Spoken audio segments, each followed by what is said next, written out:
I'm Sari Kimball, and I've done just about everything in the food industry. I have helped hundreds of packaged food business entrepreneurs, and now I want to help you make your delicious dream a reality. Whether you want to be successful at farmers markets, online, or wholesale onto store shelves, food business success is your secret ingredient. I will show you how to avoid an expensive hobby and instead run a profitable food business. Now let's jump in. Hey there, welcome back to the podcast. We are continuing on with this sales series. This could be a several month sales series. It sort of keeps growing, but it's because you guys need this so much.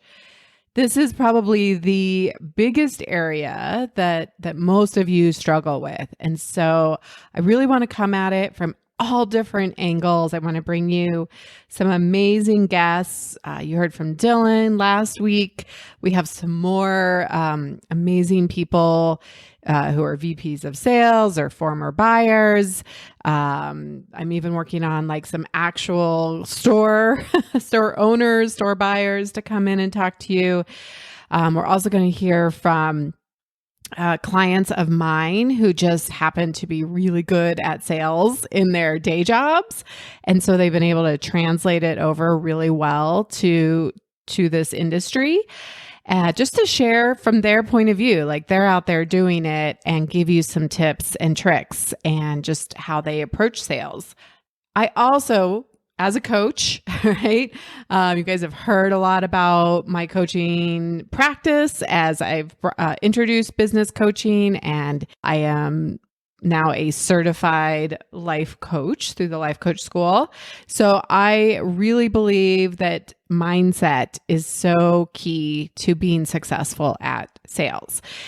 I think there is that myth out there that certain people are just born as a salesperson and the rest of us are just, out of luck. And I don't think that's true at all. I do think that you can learn these skills and create a mindset that's going to help you be more successful. If you tell yourself you're not good at sales, guess what? You're probably not going to be good at sales. So I want to help you with your mindset piece as well that says, I can figure this out. I'm willing to try. I also am a student of sales myself, right? I'm always getting on calls with you, people who apply for Food Business Success or now who apply for the business coaching program. I'm always getting on calls and I am getting a lot better. It's been an evolution. I would say I'm not a natural born salesperson, but I am a student of this. I have some great mentors. And so this episode, I really just want to give you some a concept that I've learned from my mentors who are Grant Cardone, Stacy Boehman, and my coach, Dave Moreno. Those are really kind of the three people that I look at for teaching me, inspiring me, giving me new thoughts to think about sales. Because so many of you probably hear sales and you feel like that is a icky, dirty word, right? Like you're just like, ugh, I don't want to be a salesperson. I don't want to tell people about my product. But here's the thing. You guys can make the product all you want, right? You can be the chef. You can make product all day long. But if no one is selling your product, then we have a problem, right? It is possibly the most important role that you will play in order to determine the success of your business. Without sales, you don't have a business, right? Business, by definition, requires money coming in, somebody paying you for your product. This role, I truly believe you cannot hand off to anybody else at the beginning.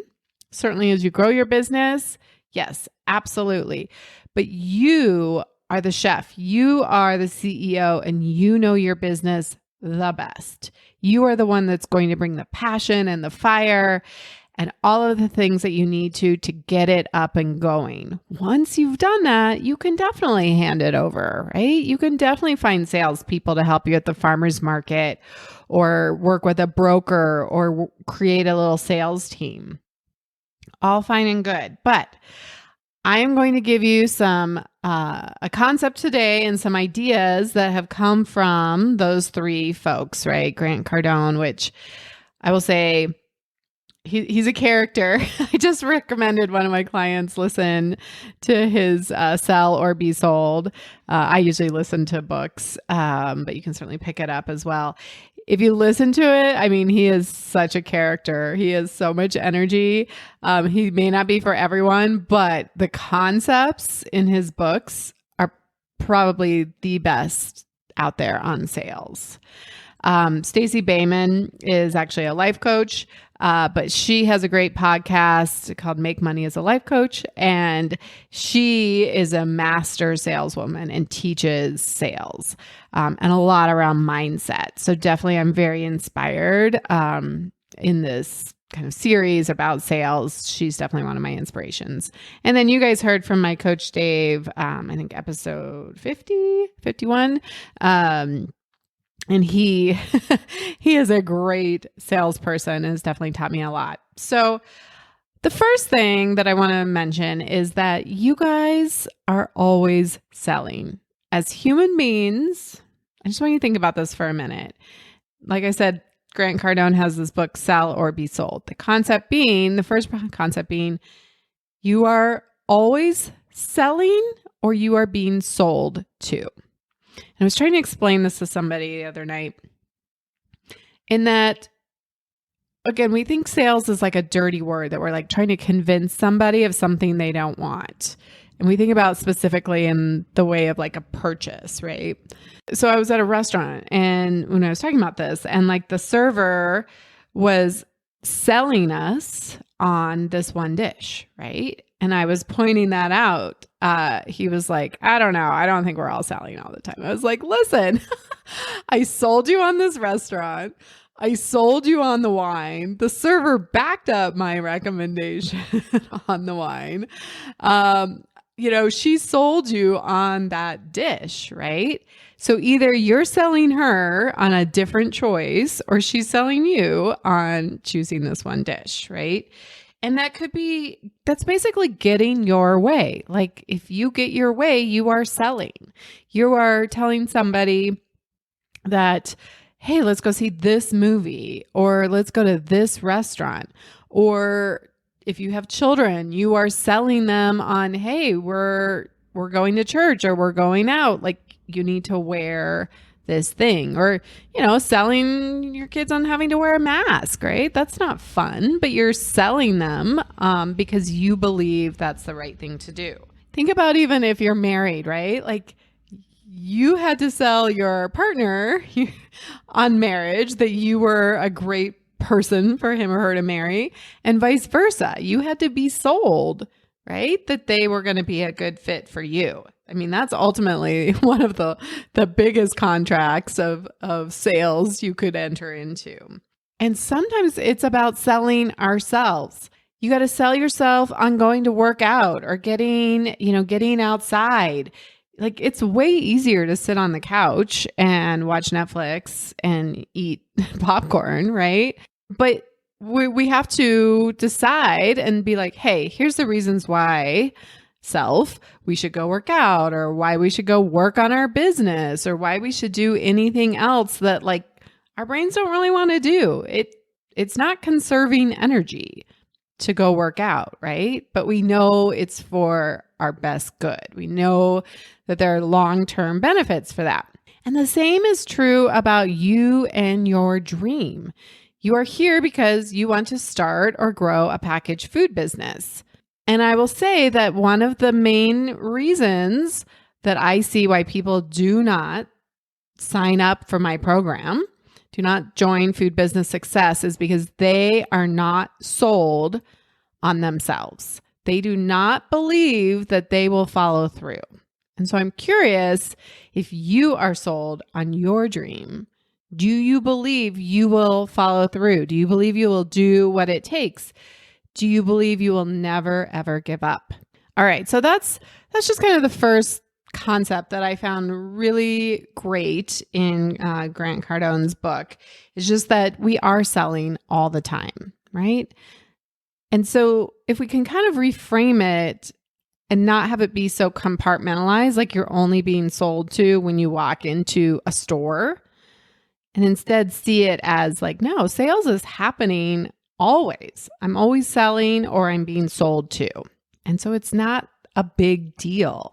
And then the second thing I want to talk about in this podcast, I have a lot of concepts I want to talk about in future ones, but I don't want to, make an hour and a half long podcast here. So we're going to break these up into chunks. But I got this from my coach, Dave, but it's definitely reinforced from all sorts of people, all my mentors in sales. So here's the equation. Sales, or the sale, right, equals connection plus certainty. And I love this kind of keeping it really simple. Connection, keeping in mind that when you are going out and you are trying to sell your product, right? Your granola, your salsa, your cookies, your kombucha, your jam, whatever it is. And if you're going to the farmer's market or you're going to retail store shelves, you are in the people business. You are not in the granola business. You are not in the kombucha business. People buy your products. People are at the core of this. And I think so many of you get tied up into, I'm a kombucha business, or I'm a salsa business, I'm a seasoning business. So the first thing is to really recognize that, no, wait, I need to be in the people business. It's really all about connection. That is where it starts. And so I love this concept from Grant is he talks about agreeing with people, that this needs to be at the center of every interaction. And it doesn't mean that the customer is always right, but you can agree with somebody even if you don't believe that they are right. Hey, I love your seasoning, but it's too expensive. Instead of trying to convince them and put up defenses about why it's not expensive, say something more like, yeah, you're right. It is expensive because it's amazing, because it does all of these great things.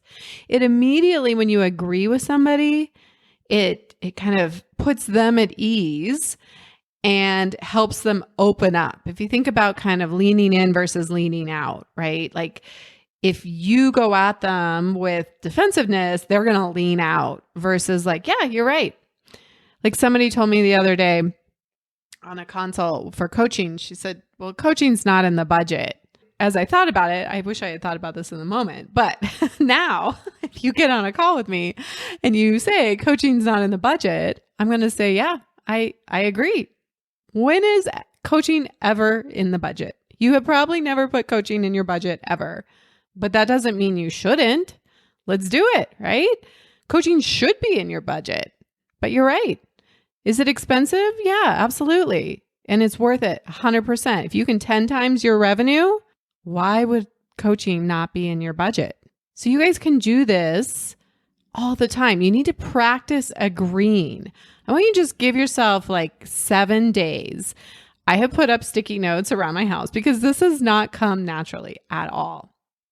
So when I'm trying to learn a new concept, I put up sticky notes all over. So I have one right here on my computer. So I am practicing anytime somebody says something that I would normally be like, let me correct you. Let me tell you why that's wrong. Instead, I'm working on, yes, I agree. And let's still do this, right? Yes, I agree that this granola is too expensive, but here's why it's so awesome. Here's why. Come on in. Why wouldn't you do this? How many bags can I give you? So I think that's such a wonderful way of putting it. And he even talked about, like, he had an example, like his son would be like, I don't want to get up. I'm tired. I want to get out of bed. And instead of saying like, no, we have to, saying, yeah, I agree. It is early. No one likes to get out of bed, but that's what we do. We're still going to get up and get out of bed and go to school. So practice with your family, practice with your friends. I think you will find that this actually just makes your life a lot smoother, a lot easier, and it is definitely a skill you have to practice. So when you go in to talk to a buyer and they say, well, I already have 4 granolas, you say, yeah, I agree, but they're all crap. Here's why mine's amazing. Right? Or here's all the ways that I'm going to support you to help this be your number one seller. So that is a huge one. Remember, you are talking with people, agree with them first, and then tell them all the reasons why it's still amazing and they should do it anyway.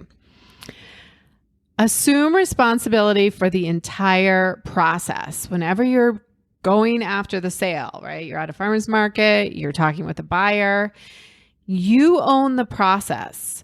And this is great news. The bad news is that it's you. The good news is that it's you, that you can change it, that you get to own it.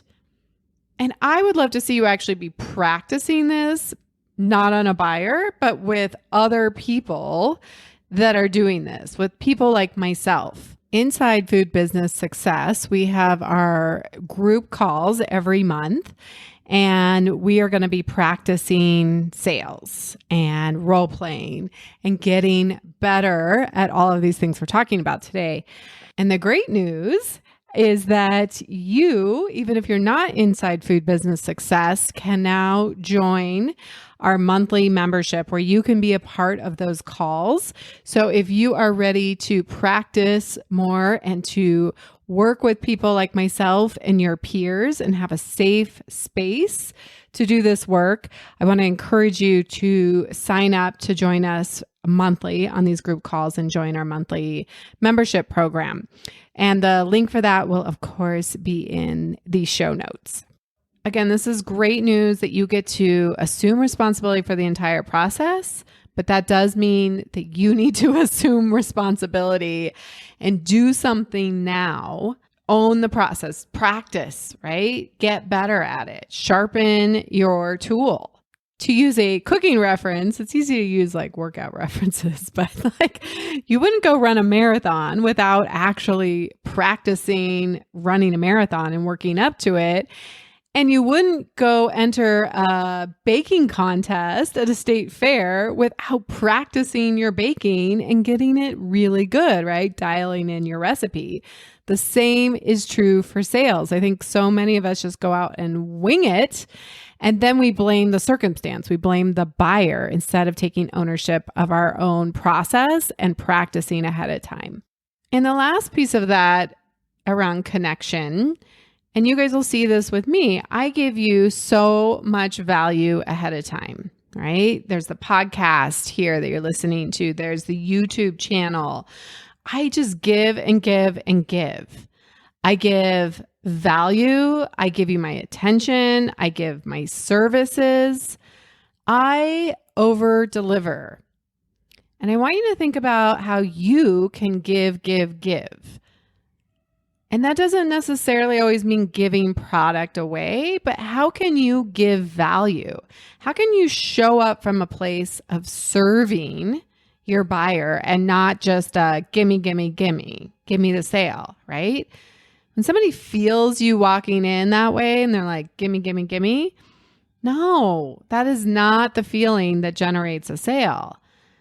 When you're talking with somebody at a farmer's market, selling your product directly to your consumer, how can you come from a place of service instead of give me money? So give them value ahead of time. Give them recipe cards. Give them samples. Give them lots of ways to use this product. Give them all the reasons why this is going to make their life better. Over deliver. Have a great attitude. Stacy Boehman calls this adding value to your value bank. And I have put so much value in this value bank, right? That you guys, you know exactly what you're going to get when you start working with me. So how can you translate that into your own sales practice? I mean, think about, why do people pay 4 times a hotel room at the Four Seasons or more than at the Holiday Inn, right? It's a bed. It's a room. It has a bathroom. It has a closet. It's because of the service that they're going to get, that the experience that it's creating. That is the human connection. So that's one part of the equation, connection. And then the other piece, so important, it is certainty. Are you sold, 100% sold on you and your product? I've talked about how when I first launched Food Business Success, I wasn't as sold. It took me a little while to really step into the belief that like this program gets you results. I believe that so strongly, and I haven't changed the program. I've added to it, but I haven't changed it. And I believe in it so strongly that it's like, this is a no-brainer. Why would you not get help from me, from your peers, learn all the things that you need to do and save yourself a ton of money and time?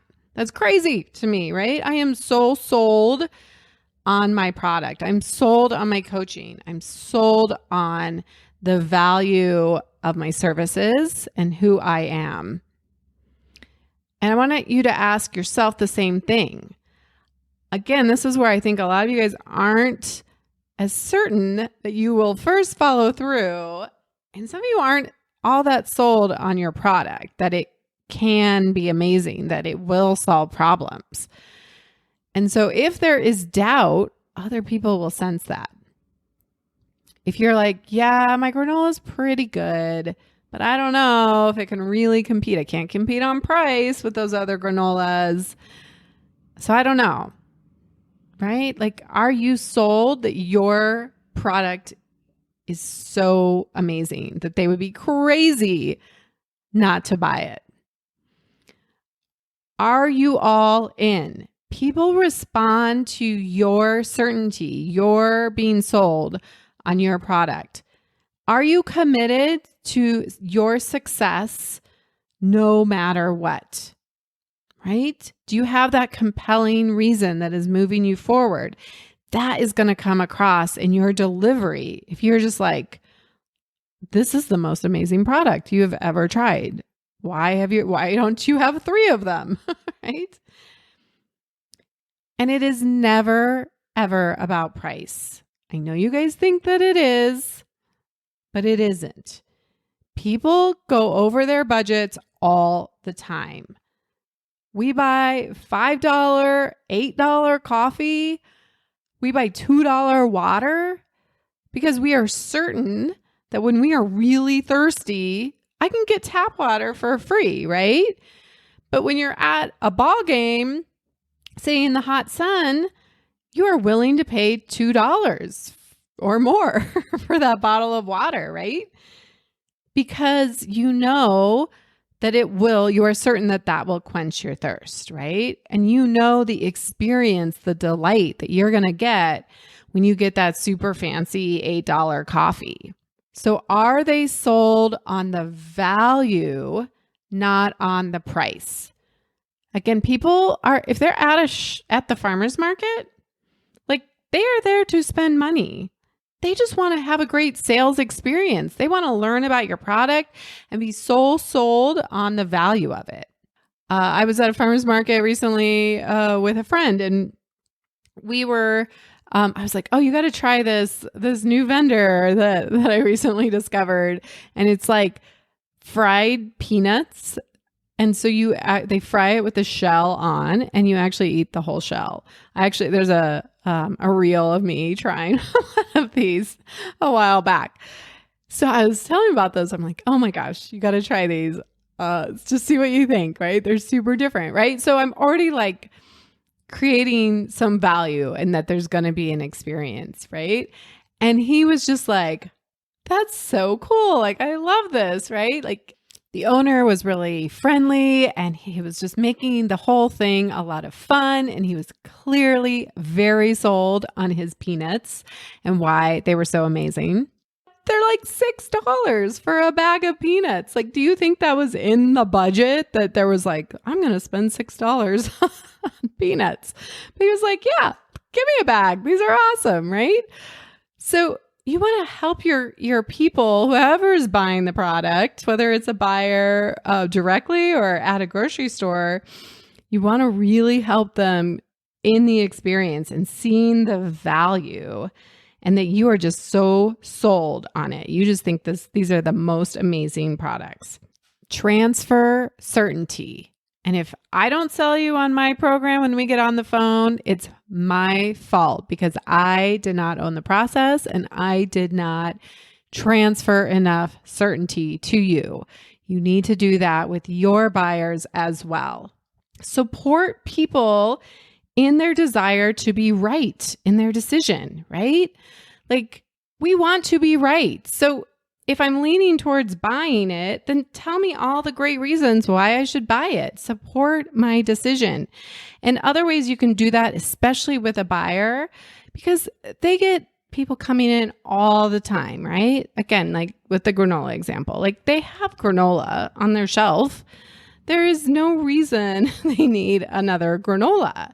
So are you sold, first of all, on the value? And then tell them why everybody else is sold. Give them a data story. Tell them about all the reason, like all the people at the farmer's market and all of your followers, that social proof. Like, hey, you put this on your shelf and I can guarantee you people are going to come in. You will have new customers coming in buying this because here's my sales at the farmer's market and here's all of the comments and the followers I get online. Here's how the market is shifting and why people are looking for this specific kind of granola, right? So offer them reasons to support their decision to bring you in because they want to be right. And if you really, truly are sold on your product and you believe that this is the best thing for the store, what are you willing to do or not do to go all in and make that sale happen? When you finally get that face-to-face with a buyer, do everything in your power to get them to say yes. Even if that means you are giving away that first case for free. Especially early on, you guys. I know you all want, the big take home, but sometimes you got to lose the battle to win the war. I don't know if that's exactly how the phrase goes, but in this case, if that means you have to sell that first case on a consignment, again, always start with small stores that have the flexibility to do this. Do you have to do it on consignment? Do you have to give them the first case for free? Do you need to offer extra samples that they can give to their customers? Do you need to say, I will be in here every weekend for the first 4 weekends doing demos, or I'm going to put it on promotion? What do I need to do to help you get this on the shelf, right? I will support that decision in all of these ways because you are so sold on your product and yourself. Get the yes. You got to get to the yes, and then you can build that data story. But it's always going to be those first couple stores that are the hardest to get into.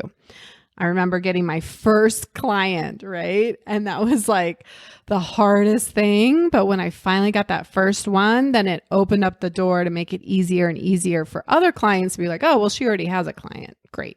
So she must know what she's doing, right? Same thing with stores. Or even at the markets, when other people see other people buying, they're going to be more inclined to come over. So do whatever you possibly can to make that offer really, really enticing, to support them 100% that this is going to be a great decision.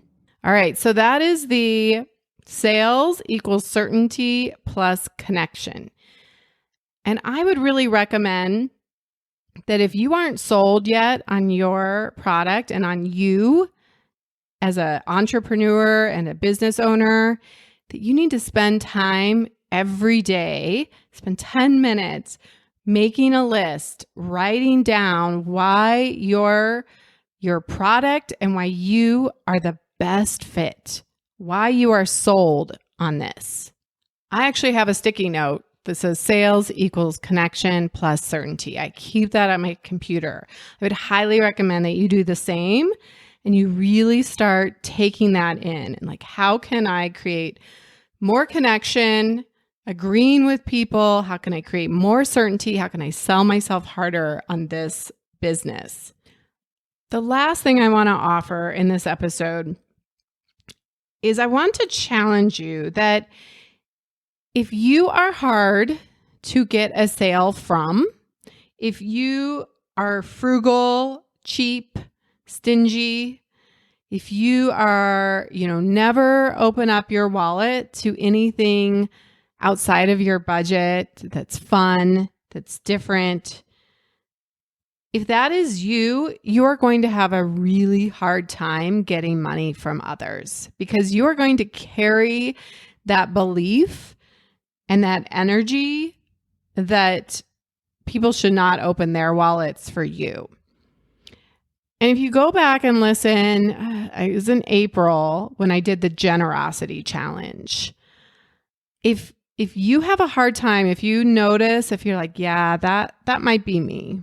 And I get it. Like, it's not an easy time. It never is an easy time, right? Like, money can be challenging. I know a lot of you guys are working multiple jobs or full-time jobs. Like, you have a family, you have other expenses, and this is that passion that you're going after. But if you do not go to farmers markets, if you don't shop the local areas of your store, if you don't open yourself up to the abundance and the generosity and be generous yourself, I really think you're going to struggle with asking for the sale, with being okay, having the capacity to have people pay you. It's really, money is an exchange. And you can go back and listen to some of those money episodes from April. But man, this is something, that mindset piece that can really trip people up, because you can do all the sold and the connection, but if underneath you're like, yeah, but I don't think it's worth it because I would never pay $8 for my seasoning, right? That would not be in my own personal budget. And you're not willing to go out and support other people doing the similar thing, that you're not enjoying being sold to, you got to go change this first thing. Go find experiences. Let your guard down a little bit. Find a little wiggle room in your budget to take $20 or $50 or $100, something where you can go to a farmer's market. You can go to an interesting store like a butcher shop or, a little market, and enjoy being sold to. Open yourself up to the experience. Don't be so closed down. Like, I just, I don't want anybody to take advantage of me, because you're going to take that with you into your own sales process. If you want help with any of these pieces, if you want help with how to communicate the value of your product, how to craft a pitch to a buyer, whether that's in person or an email, or you're looking for help overcoming some of your mindset blocks, whether that be your belief about your product or your belief about sales and some of those negative things that are going to really drag you down, and you're going to do all of this work and receive a whole lot of no's, right? Like, we might as well do some of the prep work. Or if you're in a place where you're like, it's just not working, what's going on? Let's explore that. There are two ways to get help from me directly, either inside Food Business Success, and you can apply for that program at foodbizsuccess.com, or you can coach with me one-on-one. I offer a new business coaching program. It is a 16-week program, And you can learn more about that at SariKimball.com. So the links for both of those will be in the show notes below. And until next time, have an amazing week. Are you ready to start that delicious idea that you make in your home kitchen or grow your existing packaged food business and take it to the next level? The most successful food business entrepreneurs have support, guidance, focus, and accountability to help them make it happen quickly without wasting time or money. Plus, I think starting your packaged food business should actually be fun. Food business success is your secret ingredient to creating your food business dream. Please don't go this alone. Check out the private free Food Business Success Facebook group to connect with other foodpreneurs, get your questions answered quickly, share your wins, and receive special training and tools I only share inside the private community. Just search for Food Business Success on Facebook or get the link in the show notes. Curious about how Food Business Success can help you? Head over to foodbizsuccess.com and fill out the application to see if you're a great fit for the program. Together, let's make your food business dream a reality.